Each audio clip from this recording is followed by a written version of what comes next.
Well, people will have been affected in a whole variety of ways during this crisis. One impact felt by many households will have been a financial one. Some will have seen their income reduced, others will feel like their household income has disappeared almost overnight. Now we can be really thankful, I think, that the state is able to offer some financial support to many, but we will still know plenty of people who experience financial difficulties, financial crisis even. And as a church, we would love to respond by setting up a hardship fund, something that members of the church can apply to if they are experiencing financial difficulty. But Paul in Galatians chapter 6 verse 10 reminds us of this. He says, "Do good to all, especially those in the household of belief."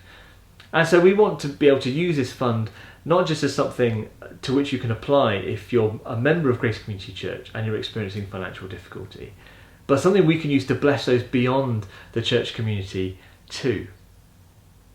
Now it's true, whilst some may be experiencing financial difficulty at the moment, there may be others who are relatively unaffected financially. Some may even have a degree more financial flexibility than normal, as we find ourselves unable to travel as much as we normally do, or unable to go out as much as normal. And so there are, I think, two things we can consider if we find ourselves in that situation.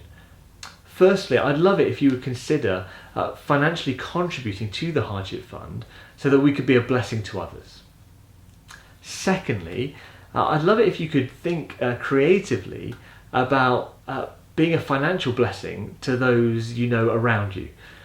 I heard of one story where someone who normally gets their hair cut at home, the hairdresser comes and visits them, cuts their hair, they're continuing to pay for their haircuts even though the hairdresser can no longer come, because they know what an impact this crisis will have had on them.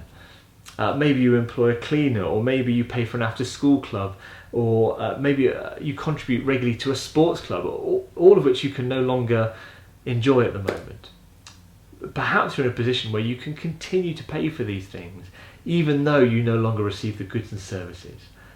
Let's consider as a church how we can respond generously as we're able to the current crisis.